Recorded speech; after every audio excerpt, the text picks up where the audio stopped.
Hello বন্ধুরা, আশা করি তোমরা ভালো আছো। আমি হারুন এবং আজকে এই ভিডিওতে আমরা ক্লাস 9-এর চ্যাপ্টার 2 এর উদ্ভিদ কলা এবং তার বিন্যাস নিয়ে এখানে আলোচনা করব ডিটেলসে। তো চলো দেরি না করে আমরা শুরু করি। উদ্ভিদ কলা। তো উদ্ভিদ কলা হচ্ছে কি জিনিস? কলা হচ্ছে অনেকগুলো একই আকৃতির বা ভিন্ন আকৃতির কোষ যখন একটা নির্দিষ্ট কার্য সম্পাদন করবে মিলেমিশে, তখন সেটাকে আমরা কলা বলি। এখানে দেখো বলছে সংজ্ঞা, দেখো বলে সম বা বিষম প্রকৃতির কোষ একত্রিত হয়ে কলা তৈরি হয়। সে একের কোষগুলো একই রকম হতে পারে বা ভিন্ন আকৃতিরও হতে পারে। নানা রকমের কলা একত্রে অঙ্গ এবং বিভিন্ন অঙ্গ মিলিত তন্ত্র বা সিস্টেম এবং অনেকগুলো তন্ত্র মিলে আমাদের জীবদেহ গঠিত। তাহলে আমাদের জীবদেহ কী হবে? প্রথমে কোষ, অনেকগুলো কোষ আমাদের থেকে মোটামুটি তোমার 10 লক্ষ কোটি থেকে 30 লক্ষ কোটি কোষ থাকে। এতগুলো কোষের মধ্যে অনেকগুলো কোষ একসাথে মিলে কলা তৈরি করবে এবং অনেকগুলো কোষ যখন একসাথে থেকে একই রকম কাজ করবে তখন সেটাকে কলা বলছি আমরা। অনেকগুলো কলা একসাথে থেকে একটা অঙ্গ তৈরি করছে, অনেকগুলো অঙ্গ একসাথে থেকে একটা তন্ত্র তৈরি করছে, অনেকগুলো তন্ত্র আমরা জীবদেহ তৈরি করছে। যেমন ধরে নাও কোষ, কলা, অঙ্গ। যেমন লিভার বা যকৃৎ একটা অঙ্গ, হৃৎপিণ্ড একটা অঙ্গ, আবার ধর মুখ একটা অঙ্গ, পাকস্থলী একটা অঙ্গ, ক্ষুদ্রান্ত একটা অঙ্গ। এবার এই অঙ্গগুলো পরস্পর মিলে তন্ত্র, যেমন পরিপাক তন্ত্র, যেখানে মুখবিবর রয়েছে, গ্রাসনালী রয়েছে, ক্ষুদ্রান্ত রয়েছে, বৃহদান্ত্র রয়েছে, পাকস্থলী রয়েছে, পায়ু রয়েছে। এগুলো সব মিলে কি হচ্ছে? একটা তন্ত্র তৈরি করছে। এরকম আমাদের ডাইজেস্টিভ পরিপাকতন্ত্র, স্নায়ুতন্ত্র, তারপর রক্ত সংবহন তন্ত্র, তারপর শ্বাসতন্ত্র, সবগুলো মিলে আমাদের কি হচ্ছে? জীবদেহ তৈরি হচ্ছে। কলা, তাহলে কলা কি বলে? দেখো উৎপত্তিগতভাবে এক এবং একই রকম কাজ করে এমন সমধর্মী বা ভিন্নধর্মী কোষের সমষ্টি যা বহুকোষী জীবদের একটি গঠনগত স্তর হিসেবে কাজ করে, তাই কলা বলে। তাহলে উৎপত্তিগতভাবে এক মানে যেমন ধরুন সেফালিক কোষ, সেফালিক সেল মানে কি? যেগুলো কোষ ব্রেন তৈরি করে, বা হয়তো হেপাটিক সেল, যে কোষগুলো হচ্ছে যকৃৎ তৈরি করে। তাহলে এই কোষগুলো কি একই জায়গা থেকে তৈরি হয়েছে এবং একই রকম কাজ করছে। যেমন যকৃতে অঙ্গ অনেকগুলো কলা দ্বারা তৈরি। এই কলাগুলো কি করছে? একই যকৃতেই কাজ করছে, যকৃতের বাইরে কিন্তু অন্য কাজটা করে না। সমধর্মী হতে পারে, বিষমধর্মী, অর্থাৎ কোষগুলো আকার আকৃতি একই হতে পারে, ভিন্ন হতে পারে। কোষের সমষ্টি যা বহুকোষী, মানে এক কোষের জীব যদি একটাই মাত্র কোষ নিয়ে গঠিত, সুতরাং বহুকোষী জীবদের কি তৈরি করে? এরা একটা গঠনগত স্তর তৈরি করে, তাকে বলা হচ্ছে কি? কলা বলে। এবার উদ্ভিদ কলা এবং তার বিন্যাস। আমাদের উদ্ভিদ এবং প্রাণী প্রত্যেক জীবদেহে বিভিন্ন ধরনের কলার সমন্বয়ে গঠিত। উদ্ভিদ কলাকে দেখি বলছে আম, জাম, বট, ধান প্রভৃতি হলো বহুকোষী উদ্ভিদ। এসব উদ্ভিদে বিভিন্ন ধরনের উদ্ভিদ কলা দ্বারা গঠিত। কি কি দেখো? প্রথমে হচ্ছে উদ্ভিদ কলাকে ভাগ করে দুটো ভাগে, একটা হচ্ছে ভাজক কলা, একটা স্থায়ী কলা। নাম দেখে বুঝতে পারছো, ভাজক মানে যে কলা বিভাজিত হয়, যে কলা ভেঙে গিয়ে নতুন কলা তৈরি করে, তাকে বলা হয় ভাজক কলা। স্থায়ী কলা কি? এই সমস্ত কলাগুলো ভাঙবে না, বিভাজিত হবে না, যার ফলে কি করছে তোমার এরা কি করবে? মেকানিক্যাল সাপোর্ট বা যান্ত্রিক দৃঢ়তা প্রদান, গাছকে শক্তি প্রদান করবে। কিন্তু ভাজক কলা যদি বিভাজিত হয় তাই এরা কি ওর বৃদ্ধি এবং ক্ষয়পূরণ করবে। এবার ভাজক কলাকে ভাগ দেখ অগ্রস্থ ভাজক কলা, পার্শ্বস্থ ভাজক কলা, নিবেশিত ভাজক কলা। স্থায়ী কলা দুটো ভাগ করে, একটা সরল স্থায়ী কলা, জটিল স্থায়ী কলা। সরল স্থায়ী কলা কি? এরা মাঝে মধ্যে বিভাজিত হতেও পারে, আবার নাও হতে পারে। কিন্তু জটিল স্থায়ী কলা আর কোনো বিভাজন হবে না, শুধুমাত্র তারা যান্ত্রিক দৃঢ়তা এবং অন্যান্য কার্য সম্পন্ন করবে। সরলস্থায়ী কলার মধ্যে রয়েছে প্যারেনকাইমা, কোলেনকাইমা এবং স্ক্লেরেনকাইমা। তিনটে। জটিল স্থায়ী কলার মধ্যে রয়েছে জাইলেম এবং ফ্লেম। এই টোটাল কলাটা আমাদের আজকে পড়তে হবে। তাহলে প্রথমে দেখো ভাজক কলা। প্রথমে বলেছিলাম যে কলা বিভাজিত হয়, অর্থাৎ যে সমস্ত অঙ্গে, সোজা কথা বলতে গেলে উদ্ভিদের যে অঙ্গগুলোর বৃদ্ধি হয়, আকারে বড় হয়, তারাই হচ্ছে ভাজক কলা দ্বারা গঠিত। যেমন দেখো এখানে বলছে যে কলার কোষগুলি অপরিণত অবস্থায় থাকে। অপরিণত অবস্থা মানে এরা পরিণত হয়ে গেলে তো স্থায়ী কলায় পরিণত হয়ে যাবে, তাই পরিণত হয় না, এরা অপরিণত অবস্থায় থাকে এবং সব সময় বিভাজিত হয়ে নতুন আপত্য কোষ তৈরি করে। এবং সবসময় কি হয়? কোষগুলোর বিভাজন ঘটে কোন প্রক্রিয়ায়? মাইটোসিস প্রক্রিয়া, নট মিয়োসিস অনলি মাইটোসিস প্রক্রিয়ায় বিভাজন ঘটে, তাকে ভাজক কলা বলা হয়। তাহলে এরা মাইটোসিস প্রক্রিয়ায় বিভাজিত হয়ে অনেকগুলো কোষ তৈরি করে। এদের কাজ কি? এদের কাজ হচ্ছে বৃদ্ধি করা এবং ক্ষয়পূরণ করা ও ক্ষয়পূরণ। এর বৈশিষ্ট্য, তাহলে ভালো লক্ষ্য করে এখানে ভাজক কলার কোষগুলো আকারে ছোট হয়। এই কোষগুলোকে এখানে দেখো পেঁয়াজের মূলের যে প্রস্থচ্ছেদ দেখানো হয়েছে, দেখা যায় এই কলার কোষগুলোকে ছোট ছোট আকৃতির কোষ হয়। অনেক দেখো সম আকৃতির অনেকগুলো কোষ নিয়ে একটা কলা তৈরি হয়েছে। দৈর্ঘ্য প্রস্থ এবং প্রায় সমান হয়, এদের দৈর্ঘ্য প্রস্থ দুটো সমান হয়। কোষগুলো গোলাকার, ডিম্বাকার ও বহুভুজ আকার হতে পারে। কোষগুলো গোলাকার হতে পারে, ডিম্বাকার হতে পারে, বহুভুজ আকৃতি হতে পারে। কোষগুলির প্রাচীর পাতলা হবে, অর্থাৎ এই কোষগুলো কীভাবে থাকবে দেখো, এইভাবে কোষগুলো গঠন দেখতে পাও। এদের যে প্রাচীর রয়েছে, এই প্রাচীরটা, এই প্রাচীরটা কি পাতলা হবে, হালকা পাতলা হবে। কোষগুলো ঘন সন্নিবিষ্টভাবে থাকে, তার পাশাপাশি দেখো কোষগুলো সবার সঙ্গে কত সুন্দরভাবে প্যাকড হয়ে আছে, একবারে পাশাপাশি অবস্থান করছে, এবং তাদের মধ্যে কোনো গ্যাপ নেই, কোনো কোষান্তর রন্ধ্র থাকে না। দুটো কোষের মধ্যে কোনো রকমের কোষান্তর রন্ধ্র থাকবে না, পুরো সিল প্যাক হয়ে থাকবে না। কোষগুলো ঘন সাইটোপ্লাজম পূর্ণ বড় স্পষ্ট নিউক্লিয়াস যুক্ত হয়, কারণ যদি সাফিসিয়েন্ট অ্যামাউন্ট অফ সাইটোপ্লাজম এবং নিউক্লিয়াস না থাকে তাহলে সে কোষ বিভাজিত হবে না। কোষ বিভাজনের একটা শর্ত হচ্ছে সেখানে সাইটোপ্লাজম নিউক্লিয়াস রেশিও ভালো থাকতে হবে, বেশি থাকতে হবে। কোষগুলো অপরিণত বলেই এরা বিভাজিত হয় এবং সবসময় বিভাজিত আপত্য কোষ সৃষ্টি করে। কোষগুলিতে সাধারণত ভ্যাকুল থাকে না, যেহেতু এরা সবসময় বিভাজিত হচ্ছে তাই কোনো ফাঁকা স্থান থাকে না বললেই চলে। এদের মধ্যে সঞ্চিত খাদ্য, রেশন পদার্থ ইত্যাদি থাকে না, অর্থাৎ যেহেতু ভ্যাকুল থাকে না, অর্থাৎ একটা কোষ গহ্বর থাকে না। কোষ গহ্বর না থাকার জন্য কি হচ্ছে, এর মধ্যে সঞ্চিত খাদ্যবস্তু থাকে না। এটা কোষ সাইটোপ্লাজম নিউক্লিয়াসের রেশিওটা ভালো হলো, তার সঙ্গে সঙ্গে বিভাজিত নতুন কোষ তৈরি করে দিল, এই কাজ এদের। এবার অবস্থান, কোথায় কোথায় অবস্থান করে দেখো, মূল এবং কাণ্ডের অগ্রভাগে। তাহলে উদ্ভিদের বৃদ্ধি কোথায় দেখা যায়? অগ্রভাগে দেখা যায়, কাণ্ডের অগ্রভাগে এবং মূলের অগ্রভাগে এদের বৃদ্ধি দেখা যাবে। এবং গুপ্তবীজী এবং ব্যক্তবীজী উদ্ভিদের নালিকা বান্ডিলে থাকে। নালিকা বান্ডিল বলতে জাইলেম ও ফ্লোয়েমকে বোঝায়। এবার চলে এসো প্রকারভেদ। তাহলে অবস্থান অনুসারে ভাজক কলা তিন প্রকার, একটা অগ্রস্থ ভাজক কলা এবার এপিক্যাল মেরিস্টেম। তো বুঝতে পারছো অগ্রস্থ মানে কি, উপরের দিকে থাকবে, এখানে লক্ষ্য করো, এটা হচ্ছে এপিক্যাল মেরিস্টেম। অর্থাৎ এর কাজ হচ্ছে উদ্ভিদের একবারে ডগায় অবস্থান করবে এবং এখানে কোষগুলো দ্রুত বিভাজিত হওয়ার ফলে এর কাজ হচ্ছে হাইটে উদ্ভিদকে বৃদ্ধি করা, আলোর দিকে বৃদ্ধি করা এর কাজ। কাণ্ড এবং মূলের অগ্রভাগে অবস্থিত ভাজক কলাকে অগ্রস্থ ভাজক কলা বলে। এর কাজই হচ্ছে দৈর্ঘ্য বৃদ্ধি ঘটানো। এই যে এটা হচ্ছে তাও এপিক্যাল মেরিস্টেম বা অগ্রস্থ ভাজক কলা, এপিক্যাল মেরিস্টেম। তাহলে এর কাজ কি? এর কাজ হচ্ছে রুটের বৃদ্ধি ঘটানো মাটির নিচের দিকে, আর এর কাজ হচ্ছে শুটের বৃদ্ধি ঘটানো আলোর দিকে। 2 নম্বর হচ্ছে পার্শ্বস্থ ভাজক কলা। এখানে দেখো ল্যাটেরাল মেরিস্টেম, পার্শ্বস্থ, অর্থাৎ একটা গাছ যে মোটা হয়, থিকেন, চারিদিকে মোটা হচ্ছে, এটা কার দ্বারা হচ্ছে? ইন্টারক্যালারি মেরিস্টেম বা পার্শ্বস্থ ভাজক কলার জন্য।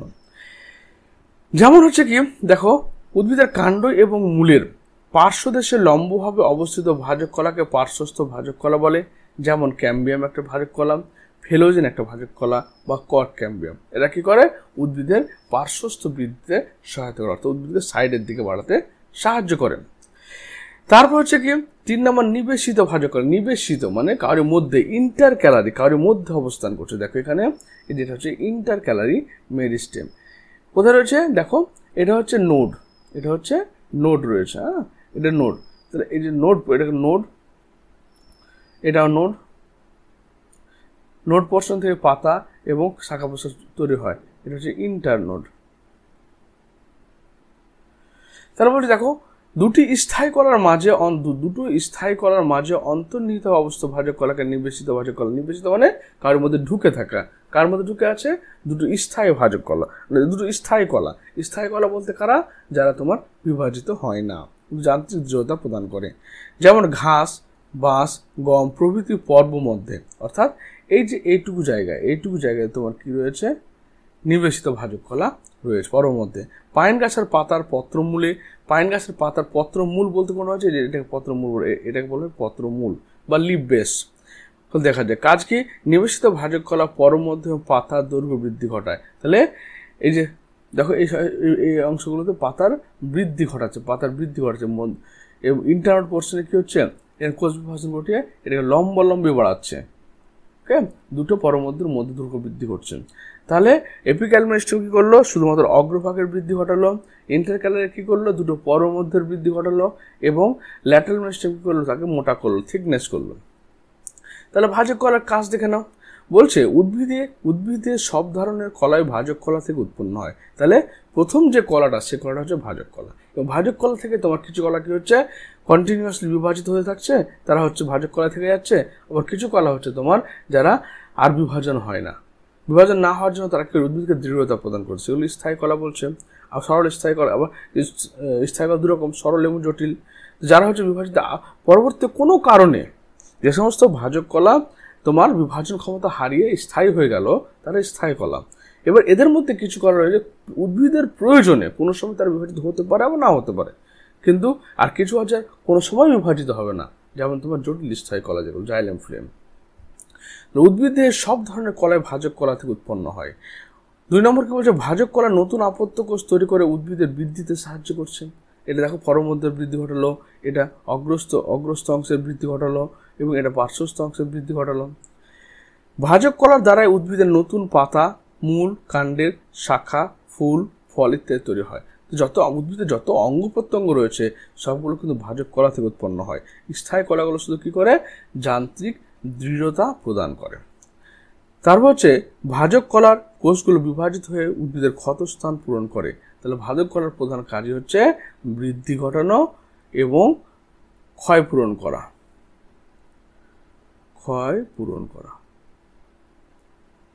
হলো। এবার তুমি বলছো, তোমার শিক্ষক বা শিক্ষিকার সাহায্য নিয়ে পেঁয়াজের মূলের অগ্রভাগ বা ছোলা গাছের কচি কাণ্ডের অগ্রভাগের একটি পাতলা প্রস্থচ্ছেদ কাটো। প্রস্থচ্ছেদকে স্যাফ্রন রঞ্জিত করো। স্লাইড তৈরি করে জৈব অণুবীক্ষণ পর্যবেক্ষণ করো। মানে তোমাকে বলছে যে একটা পেঁয়াজের যে মূল হয়, মূলের যে ডগাটা হয়, একদম প্রান্ত অংশটা, সেই অংশটাকে, বা তোমার হচ্ছে একটা ছোলা গাছের কচি কাণ্ডকে নিয়ে একটা সাইডের উপর রেখে তাকে স্যাফ্রন রঞ্জিত করো এবং মাইক্রোস্কোপের তলায় দেখো। সমস্ত যে অংশগুলো এখানে পড়লে সমস্ত অংশগুলো কিন্তু দেখতে পাওয়া যাবে। কোষটা এরকম হবে যে কোষগুলো খুব ঘন সন্নিবিষ্ট হবে, কোষের মাঝে কোষান্তরন্ধ্র থাকবে না, কোষের সাইটোপ্লাজম নিউক্লিয়াস পরিপূর্ণভাবে থাকবে, কোষে কোনো ভ্যাকুয়াল থাকবে না, অর্থাৎ গর্ত থাকবে না, ফাঁকা জায়গা যেখানে কোনো রেশন পদার্থ বা খাদ্য সঞ্চিত থাকবে না। কোষগুলো আকারে বড় হবে, কোষ প্রাচীরগুলো পাতলা হবে, কোষগুলো অপরিণত হবে। এগুলো হচ্ছে এর প্রধান বৈশিষ্ট্য। নেক্সট হচ্ছে আবার স্থায়ী কলা বা পার্মানেন্ট টিস্যু। কাকে বলছে দেখো, ভাজক কলা থেকে উৎপন্ন বিভাজনে অক্ষম পরিণত কলাকে স্থায়ী কলা বলে। তাহলে এরা কথা তোমরা সমস্ত কলা উৎপন্ন হয়েছে ভাজক কলা থেকে উৎপন্ন হয়েছে। তাহলে এরা ভাজক কলা থেকে উৎপন্ন হয়, কিন্তু মেন কথা হচ্ছে এরা বিভাজনে অক্ষম, তাকে বলে স্থায়ী কলা। বৈশিষ্ট্যকে দেখো, কারণ দেখো ব্যাপারটা হচ্ছে যে স্থায়ী কলার প্রধান কাজই হচ্ছে যান্ত্রিক দৃঢ়তা প্রদান, গাছকে শক্তভাবে থাকতে সাহায্য করে। এবার যদি যে কলাগুলো শক্তভাবে থাকতে সাহায্য করবে, সেই কলাগুলো যদি বিভাজিত হয়ে যায়, হতে শুরু করে, তার বিভাজিত মানে অপরিণত কলা, তাহলে গাছে কোনো সময় সাপোর্ট করতে পারবে না। একটা গাছের নরম অংশগুলো যেগুলো ভাজক কলা তৈরি থাকে, তারা যদি বিভাজিত হয়ে থাকে সবসময় কোষগুলো, তাহলে দৃঢ়তা প্রদান করবে। দৃঢ়তা প্রদান করার জন্য তোমার এই স্থায়ী কলা তৈরি। বলছে এই কলার কোষগুলি বিভাজনে অক্ষম এবং পরিণত হয়। এরা বিভাজিত আর হয় না, এরা নির্দিষ্ট একটা গঠন নিয়ে নেয়। কোষগুলোর কোষ প্রাচীর খুব পুরু হয়, যেহেতু শক্ত হতে হবে তাই কোষ প্রাচীরগুলো খুব পুরু হয়। কোষগুলো সজীব বা মৃত হতে পারে, কেউ সজীব হতে পারে, অধিকাংশ ক্ষেত্রে এরা মৃত হয়। কোষগুলোকে বড় ভ্যাকুয়াল দেখা যায়। কোষগুলোতে কি থাকে, ভ্যাকুয়াল, অর্থাৎ এদের গর্ত থাকে, মানে এখানে রেশন বস্তু বা সঞ্চিত খাদ্যবস্তু বা গ্যাস ইত্যাদি সঞ্চিত করে রাখবে। এবং কোষগুলো কোষান্তর রন্ধ্রযুক্ত হয়। কোষগুলো পাশাপাশি থাকে, যে ফাঁকা ফাঁকা জায়গা রয়েছে, ফাঁকা জায়গা, এগুলো যে কোষান্তর রন্ধ্র, দুটো কোষের মধ্যবর্তী যে ফাঁকা স্থান তাকে কোষান্তর রন্ধ্র বলা হয়ে থাকে। তো এবার অবস্থান কোথায় দেখো, এ ধরনের কলা উদ্ভিদের পরিণত অংশ, যেমন কাণ্ড, শাখা, কোথায় মনে হয় পরিণত অংশ, যেগুলো কোষ বিভাজিত হয় না বা যেগুলো বৃদ্ধি হয় না। তার পরিণত অংশ থাকছে কাণ্ড, শাখা প্রশাখা, পরিণত পাতা, মূল প্রভৃতি অংশে থাকে। প্রকারভেদ, এটা সরল স্থায়ী কলা এবং জটিল স্থায়ী কলা। এবার এখানে যেখানে বলেছে দেখো সক্রিয়তামূলক কার্যাবলী, সূর্যমুখী কাণ্ডের পাতলা প্রস্তুচ্ছেদ করে স্লাইডে রেখে অণুবীক্ষণ যন্ত্রে পর্যবেক্ষণ করো, পাশে তার ছবির মতো দেখতে পাবে কিনা। এটা হচ্ছে একটা আণুবীক্ষণিক গঠন, যা কি কাণ্ডকে যদি সেকশন করা যায় তাহলে তার কি অংশগুলো পাওয়া যায়। অর্থাৎ যদি সেকশন করো তাহলে প্রথমে দেখো এরকমভাবে একটা বাইরের দিকে তুমি বহিস্তর পাবে, এবং এখান থেকে লোম, যেহেতু কাণ্ডের ক্ষেত্রে যে হেয়ারগুলো থাকবে, রোমগুলো থাকবে, সেগুলো বহুকোষী হবে। মনে রাখবে কাণ্ডের লোম বহুকোষী, আর হচ্ছে মূলের লোম হচ্ছে এককোষী প্রকৃতির হবে। এপিডার্মিসের পরে তুমি হাইপোডার্মিস পাবে।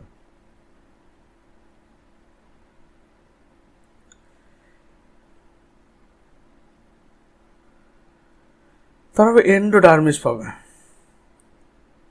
এন্ডোডার্মিস ভিতরে পেরিসাইকেল পাবে, পরিচক্র পাবে। তারপর কি পাচ্ছ? তারপর এখানে কি পাবে? তুমি জাইলেম ফ্লেম পাবে।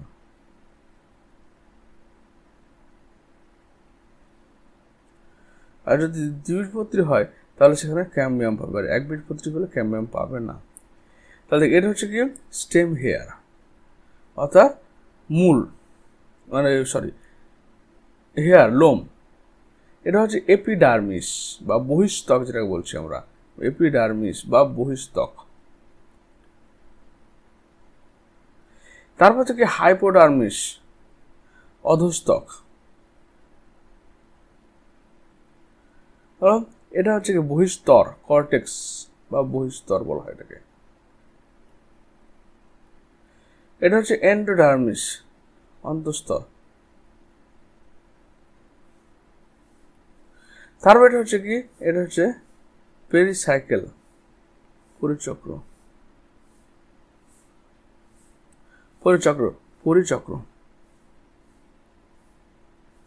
তারপর এখানে আসে কি আমাদের মধ্যখানে রয়েছে পিঠ বা মজ্জা, যেটাকে বলছি আমরা। এবার এখানে রয়েছে বাইরের দিকে থাকবে ফ্লেম, মানে এই গঠনটাকে যদি দেখো তুমি, এরকম ভাবে গঠনটা আছে। এটা হচ্ছে বাইরের দিকে ক্যাম্বিয়াম থাকে, তাহলে এখানে হচ্ছে কি ফ্লেম, এটা জাইলেম। এইভাবে তোমার অ্যারেঞ্জমেন্ট হয়ে থাকে। নেক্সট হয়ে চলে এসো, তাহলে সরল স্থায়ী কলা কাকে বলছি দেখো। সরল স্থায়ী কলা হচ্ছে কি, যে স্থায়ী কলার কোষগুলো গঠন এবং আকৃতি একই প্রকারের হয় তাকে সরল স্থায়ী কলা বলে। গঠন আকৃতি মোটামুটি একদম, যেমন এর গঠন আকৃতি একই, এর গঠন আকৃতি একই। প্যারেন্ট কাইমা হতে পারে, কোলেন কাইমা, তিনটে ভাগে ভাগ করা যায়। তাহলে প্রথমে প্যারেন্ট কাইমাকে দেখো। প্যারেন্ট কাইমা মানে এই কোষটাকে দেখো। বলছে কোষগুলো গোলাকার, ডিম্বাকার এবং বহুভুজ আকার।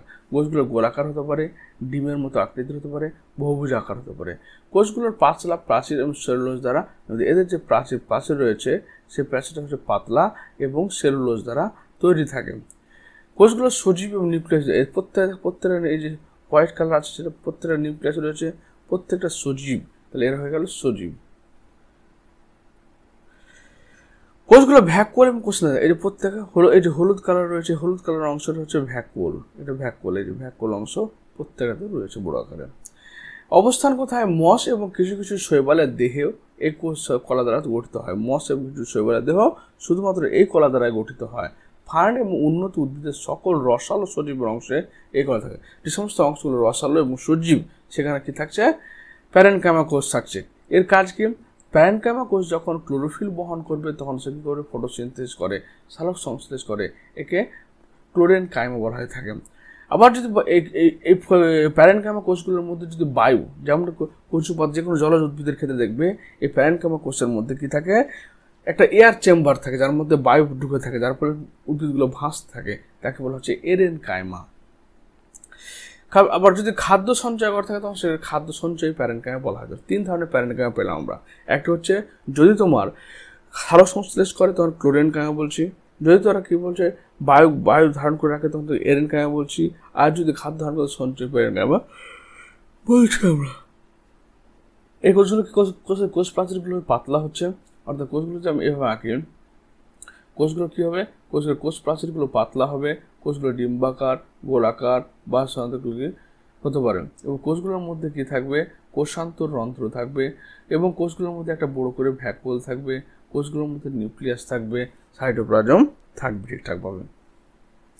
2 নম্বর হচ্ছে কোলেনকাইমা। কোলেনকাইমা মানে হচ্ছে কোষগুলো প্রস্থচ্ছেদে বহুভুজাকার এবং লম্বচ্ছেদে আয়তাকার হয়। মানে কোষগুলো বহুভুজাকার হতে পারে বা লম্বচ্ছেদে আয়তাকার হতে পারে। এরকম ধরনের কোষগুলো হতে পারে, বহুভুজাকার হতে পারে বা লম্বচ্ছেদে আয়তাকার হতে পারে। এবার হচ্ছে কোষ প্রাচীর অসমাবিষ্ট। কোষ প্রাচীর যে কর্নারগুলো রয়েছে, যে কর্নার অংশগুলো থাকে, সেই কর্নার অংশগুলো বেশি বেশি করে মোটা থাকে। বলে কোষ প্রাচীরটা সমানভাবে পুরো হয় না, কোষ প্রাচীরটা তোমার অসমানভাবে পুরো হয়, অর্থাৎ কোষের কর্নারগুলো কি হয়? বেশি বেশি মোটা হয়ে থাকে। হলো বলছে অসমভাবে স্থূল থাকে। কোষগুলো সজীব থাকে এবং নিউক্লিয়াস যুক্ত হয়, কোষান্তর রন্ধ্রযুক্ত রন্ধ্রবিহীন হতে পারে। এবং এদের মধ্যখানে এই মধ্যে যে গ্যাপটা রয়েছে, সেই গ্যাপের জায়গাটাতে কোনো কোষান্তর রন্ধ্র থাকতেও পারে, আবার না থাকতেও পারে। কোষান্তর মানে দুটো কোষের মধ্যবর্তী ফাঁকা জায়গা। এবার দ্বিবীজপত্রী উদ্ভিদের কাণ্ডের অধস্তকে, মানে দ্বিবীজপত্রী উদ্ভিদের কাণ্ড যে তার হাইপোডার্মিস যে লেয়ারটা রয়েছে অধস্তক, সেখানে পাওয়া যাচ্ছে পাতার মধ্যশিরা। অথবা একটা পাতাকে যদি তুমি আঁকো, পাতার মধ্যশিরা যেটা, এই যে পাতার যে এইটা মধ্যশিরা, এই মধ্যশিরাটা তোমার পাওয়া যাচ্ছে এখানে। পুষ্প বৃন্তে পড়ে, আর ফুলের যে বৃন্ত ডাঁটা থাকে, বোটা থাকে, সেখানে পাওয়া যায়। উদ্ভিদের কচি অঙ্গে দৃঢ়তা প্রদান করেন। যেমন উদ্ভিদের এই যে পাতার মধ্যখানে মধ্যশিরা থাকছে, মধ্যশিরাটা কি করছে? পুরো পাতাটাকে ধরে রাখছে, দৃঢ়তা প্রদান করলো। ক্লোরোপ্লাস্টযুক্ত কোলেনকাইমা খাদ্য দেওয়া। আর যদি কোলেনকাইমা যদি ক্লোরোপ্লাস্ট থাকে, অর্থাৎ ক্লোরোফিল থাকে, তাহলে খাদ্য তৈরি করবে। উদ্ভিদাঙ্গে টান এবং চাপের সঞ্চার বৃদ্ধি করে, অর্থাৎ এটা কি হচ্ছে? অনেকটা যান্ত্রিক দৃঢ়তা প্রদান করে। বলে হয়তো বাড়িতে ঝড়ে একটা গাছ বাঁকছে, তখন সে গাছের ডালপালাগুলো ঝুলছে এভাবে, যাতে ওটা ছিঁড়ে না যায়, সে কাজটা করে। চলন, রেচন, শ্বসন এবং ক্ষরণে সাহায্য করে। এবার চলে স্ক্লেরেনকাইমা। স্ক্লেরেনকাইমা একদম ডেড টিস্যু এবং এর কোষ প্রাচীরগুলো খুবই পুরু হবে। তাহলে কোষগুলো গোলাকার হতে পারে, ডিম্বাকার হতে, তারকাকার, লম্বাটে প্রকৃতির হয়। কোষ প্রাচীর পুরু এবং কূপযুক্ত, লিগনিনযুক্ত। অর্থাৎ কোষ প্রাচীরগুলো যে রয়েছে, এই কোষ প্রাচীরগুলো প্রচণ্ড অনেক পুরু হয়, খুব মোটা হয়, এবং এটা কি হয়? লিগনিন দ্বারা তৈরি থাকে, লিগনিন।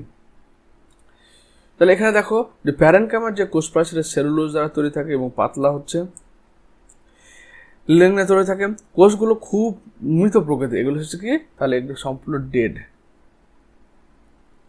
মানে এই জিনিসটা কোথায় দেখতে পাবে তোমরা? যখন একটা গাছ কাটবে, গাছের মধ্যখানে যে কালো অংশটা দেখতে পাওয়া যায়, সার কাঠ, সেখানে এই ক্লোরেনকাইমগুলো দেখতে পাওয়া যায়।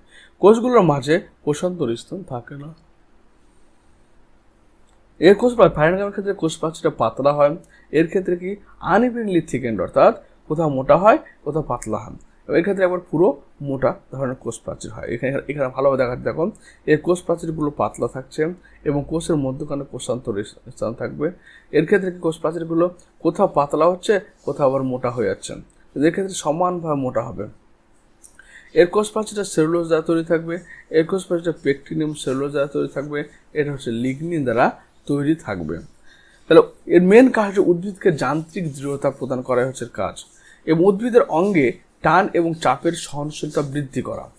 বীজত্বক এবং ফলত্বকের স্ক্লেরেনকাইমা তন্তু ফল ও বীজ বিস্তারে সাহায্য করে। পাট, শন প্রভৃতি, অর্থাৎ পাটের যে আমরা তন্তুটা পাই, যেটা আমরা বাজারে বিক্রি করি, সেই তন্তুটা হচ্ছে কি দ্বারা তৈরি? স্ক্লেরেনকাইমা দ্বারা তৈরি। ওই জন্য ওটা ছিঁড়ে নষ্ট হয় না। এরপরে দেখো আমরা বলছি কিসের? স্ক্লেরেনকাইমা যে রয়েছে, যেটা স্ক্লেরেনকাইমা কি হলো? এরা মৃত হলো, এরা কোষ প্রাচীরগুলো খুব পুরু হলো, এর কাজ হচ্ছে দৃঢ়তা প্রদান করা। তাই স্ক্লেরেনকাইমাকে আবার দুভাগে ভাগ করছি আমরা। একটা হচ্ছে স্ক্লেরেনকাইমা তন্তু, একটা স্ক্লেরাইড। তন্তু কোথায় পেলাম? পাট গাছে, শন গাছের যে তন্তু, সেই তন্তুটা পাওয়া যাচ্ছে। তাহলে দেখো এটা হচ্ছে তন্তু, ফাইবার, যেখানে কি থাকছে? এই যে লুমেন থাকছে। লুমেন বলতে এই ভিতরের অংশটাকে লুমেন বলা হয়, ভিতরের অংশটাকে লুমেন বলা হয়। আর ঠিক ওয়াল লিগনিন দ্বারা তৈরি পুরু প্রাচীর থাকবে, এবং এগুলোতে কি থাকবে? কূপ বা পিট বলা হয় এগুলোকে। যার মাধ্যমে একটা কোষ পাশের কোষের সঙ্গে সংযোগ স্থাপন করবে, এটা হচ্ছে তন্তু। এবার স্ক্লেরাইডগুলো দেখো, স্ক্লেরাইড মানে হচ্ছে এগুলো হচ্ছে স্ক্লেরাইড, এগুলো মৃত, গোলাকার, ডিম্বাকার, তারকাকার হতে পারে। কোষ প্রাচীরের স্থূলীকরণ খুব বেশি মাত্রায় ঘটে, অর্থাৎ কোষ প্রাচীর যে হয় এই কোষ প্রাচীরটা খুব পুরু হয়, এই কোষ প্রাচীরগুলো খুব পুরু হয়। ওকে, নাশপাতি, পেয়ারা, সবেদা প্রভৃতি ফলে দেখতে পাওয়া যায়, যেমন হচ্ছে ব্র্যাকি স্ক্লেরাইড, অর্থাৎ এই স্ক্লেরাইডের কথা বলা হচ্ছে। পেয়ারা তোমরা আমরা যে পেয়ারা খাই, সেই পেয়ারার মধ্যে দেখবে মাঝে মাঝে তন্তুর মতো অংশ বা সুতোর মতো অংশ দেখতে পাওয়া যায়, সেগুলোকে বলে ব্র্যাকি স্ক্লেরাইড। ম্যাক্রোস্ক্লেরাইড মুগ ডালের ত্বকে, অর্থাৎ মুগ ডালকে যদি দেখো তোমরা, তাহলে সে দেখতে পাবো কি ম্যাক্রোস্ক্লেরাইড ত্বকে যে তন্তুরা থাকে তার গঠনটা এরকম ধারণা হয়, একে ম্যাক্রোস্ক্লেরাইড বলা হয়ে থাকে। এবং অস্টিওস্ক্লেরাইড হাকিয়া গাছে পাওয়া যায় অস্টিওস্ক্লেরাইড, অর্থাৎ এগুলো হাড়ের মতো গঠনযুক্ত হয়। অ্যাস্ট্রোস্ক্লেরাইড, অ্যাস্ট্রো মানে হচ্ছে কি যখন তারার মতো হবে, তাহলে সে অ্যাস্ট্রোস্ক্লেরাইড চাপাতে পাওয়া যায়, চায়ে পাওয়া যায় অ্যাস্ট্রোস্ক্লেরাইড। আরেকটা পাওয়া যায় ট্র্যাকিওস্ক্লেরাইড, এটা কোথায়? নেরিয়াম লিফে তোমার ট্র্যাকিওস্ক্লেরাইড পাওয়া যায়। এরপরে জটিল স্থায়ী কলায় চলে এসো। জটিল মানে কি, যে সমস্ত স্থায়ী কলাগুলো মানে কি হচ্ছে মৃত এবং সজীব সব রকম কলা দিয়ে গঠিত, কিন্তু এদের মধ্যে কোনো রকম বিভাজন হবে না এবং কোষগুলো আকারে অনেক বড় হবে। যেমন দেখো বলছে জটিল স্থায়ী কলা, যে স্থায়ী কলার কোষগুলো আকার এবং গঠন আলাদা হলেও তাদের উৎপত্তি এবং কাজ একই, তাকে স্থায়ী কলা বলা হয়। মানে এর উৎপত্তিটা কি, ভাজক কলা উৎপন্ন হয়েছে, এবং কাজ কি, কাজ হচ্ছে তোমার হচ্ছে কিছু যেমন জাইলেমের কাজ জল পরিবহন করা, ফ্লেমের কাজ হচ্ছে কি খাদ্যবস্তু পরিবহন করা, অর্থাৎ একটাই কাজ সম্পন্ন করছে না। জটিল স্থায়ী কলার সামনে নিচে বলা যায় জাইলেম। জাইলেমে কি রয়েছে দেখো, 1 নম্বর ট্রাকিড রয়েছে, 2 নম্বর ট্রাকিয়া রয়েছে, 3 নম্বর হচ্ছে কি জাইলেম ফাইবার রয়েছে, এবং জাইলেম প্যারেনকাইমা রয়েছে। এটা হচ্ছে ফাইবার জাইলেম প্যারেনকাইমা রয়েছে। তাহলে এই 4টি কলা গঠিত হয়। ট্রাকিয়া এবং জাইলেম তন্তুর প্রাচীর পুরু এবং লিগ্নিন নির্মিত, কিন্তু জাইলেম প্যারেনকাইমা প্রাচীর পাতলা এবং সেলুলোজ নির্মিত। ট্রাকিয়া জাইলেম তন্তু মৃত, কিন্তু জাইলেম প্যারেন সজীব। এই কলা 3টি উপাদান মৃত বলে একে মৃত কলা বলা হয়ে থাকে। তাহলে এটা শুধুমাত্র সজীব কলা বলতে কোনটা, জাইলেম প্যারেনকাইমা, এটা সেটাই মাত্র সজীব। আর সজীব এবং পাতলা কোষ প্রাচীর দ্বারা তৈরি, কিন্তু এরা হচ্ছে সব ডেড। তো এর সাথে অল ডেড, সবাই মৃত, কিন্তু এক্সেপ্ট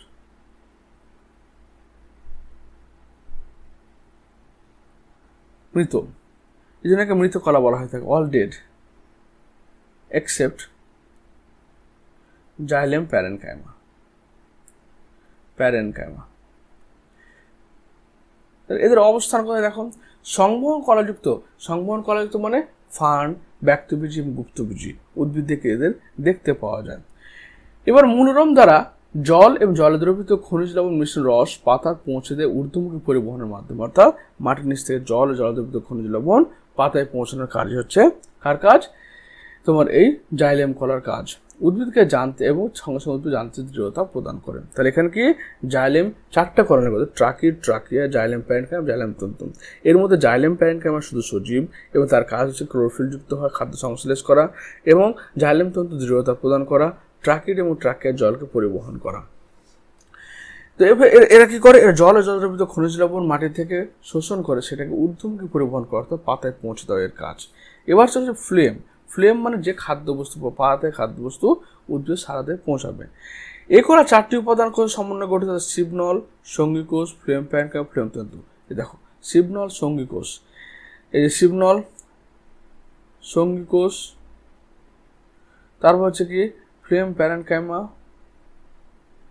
এবং তোমার রয়েছে কি ফ্লেম ফাইবার। ফ্লেম তন্তু কোথায় থাকবে, ফ্লেম তন্তু পার্শ্ববর্তী অংশে থাকবে, যার ফলে কি করবো ওরা যান্ত্রিক দৃঢ়তা প্রদান করবে। কাকে দৃঢ়তা প্রদান করবে, এর মাধ্যমে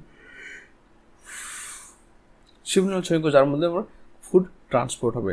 এর মধ্যে শুধুমাত্র ফ্লেম প্যারেনকাইমা,